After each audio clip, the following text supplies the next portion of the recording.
Troy Williamson defends his British Super Welterweight Championship against the pretty boy Josh Kelly. Who wins? Find out Friday, December the 2nd, 9 p.m, live and free on Channel 5. I'm going to share something with you. That might put me in a very negative light, yeah. Relationships are not my forte. See if someone grabbed up my wife or something, completely different ballgame. I'll walk away from it, and this has been like a therapy session.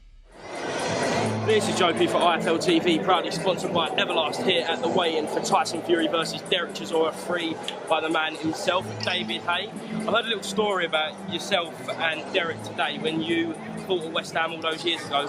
Derek didn't get to the arena until like an hour and a half before he was having a nice meal.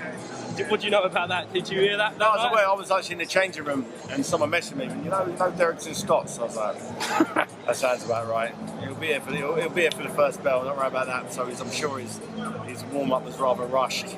I like to take a nice, steady, slow warm-up for my fights, but obviously he wants to rush around. But yeah, it didn't work out that great for him. Do you think he'll take it a bit more seriously on Saturday night? No, that was a long time ago, 10 years ago. He's a different fighter now, he's a different man. Takes the game a lot more serious. He has a real infrastructure around him to get the best out of him. So I'm expecting the best you can get. His last fight against Pulev, very action-packed, very entertaining. Threw punches from first round to last round. He wasn't looking to take a break in any of those rounds. So the cardio's good. And if Tyson Fury fulfills on his promise to go, he shook hands to some extent, so toe to toe in the middle of the ring and trade from the first round. If he fulfills on that, we've got ourselves a great fight. Because Derek Chisora isn't a good long-range boxer. He's never claimed to be, never wanted to be. He wants to go to war, go to battle. And if Tyson Fury obliges him, goes to the centre ring and uses his size and his power, and they both start trading, we've got fireworks. Obviously here at the weigh-ins, first time you saw them with their tops off. Could you make anything of their conditioning going into the fight tomorrow? They both look the same. They both look the same as usual. The weights are not that significant. Yeah, they're both ready. They both know what to do. They both fought each other. They fought each other 2 times already. They know exactly. They're friends with each other. They know what it's all about. The only thing about this fight that's changed everything is the fact that Tyson's saying he's going to come in range. Outside of that, he should win a long-range points decision or late stoppage. If you're looking at all the stats, looking at how things are going. But that's only if Tyson Fury goes in there and thinks, okay, I'm the win as easy as possible with long range.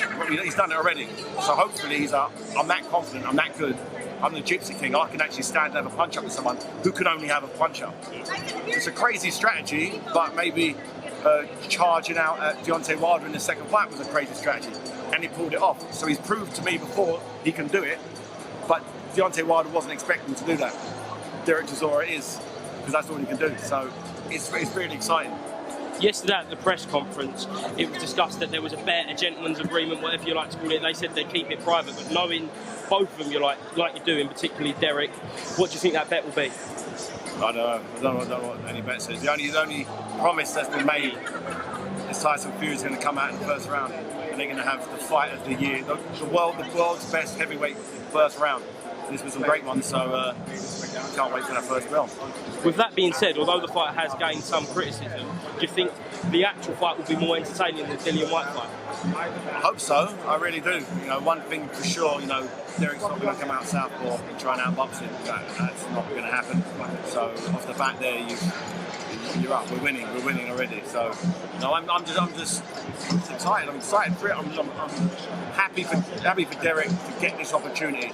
A few years ago, an opportunity like this seemed so far out of reach, but it shows people through dedication, through living the right life, making sacrifices, you can do amazing things, and to get himself in a position where you're fighting on undercards, getting paid not that much dough, now you're here getting multi-million-pound paydays against the number one in the division because of the brand value. The war, the Chisora brand means you're going to get action. Let's hope that Tyson Fury meets him halfway and they give the 60,000 fans and everyone on BT Sport box office a great night's entertainment. It seems like you've been asked this for about 3-4 years now, but if Derek does lose tomorrow night, do you think that will be his last one?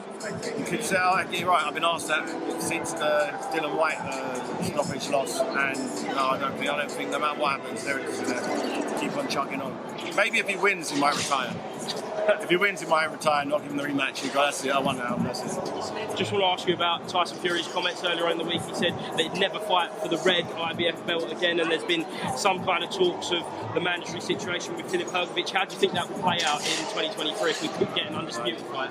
He said a lot of things that didn't quite come to fruition, so I don't really pay much attention to that.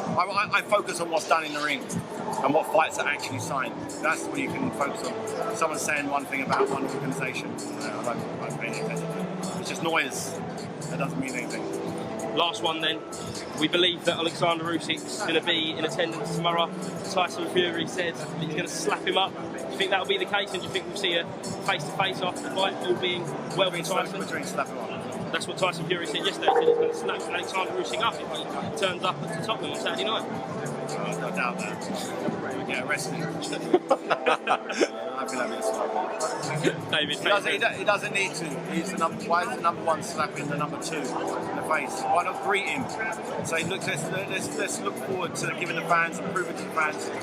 Don't slap him outside, slap him inside the ring. Go for the unification. That's the only thing left really for him to do. And once he's got the unification, then if he wants a big money fight, he's got Anthony Joshua. We spoke to George Warren today, and he seemed pretty confident that the unification fight can be made undisputed in the Middle East. Maybe do you believe it will happen in Q1 next year? It sounds simple to make. I can't see any complications with it. So 9 times out of 10, if it makes dollars, it makes sense. And it really is. This fight is a big one, nearly as big as the Anthony Joshua fight. But let's just find out who's number one first, then we can start doing those mega fights. David, thank you very much for being to IFL TV, and catch you again soon. Cheers, mate. Cheers.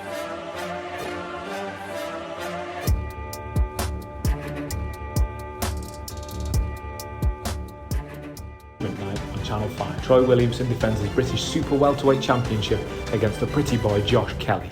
Who wins? Find out Friday, December the 2nd, 9 p.m, live and free on Channel 5. I'm going to share something with you that might put me in a very negative light, yeah. Relationships are not my forte. See if someone grabbed up my wife or something completely different ballgame. I'll walk away from it, and this has been like a therapy session.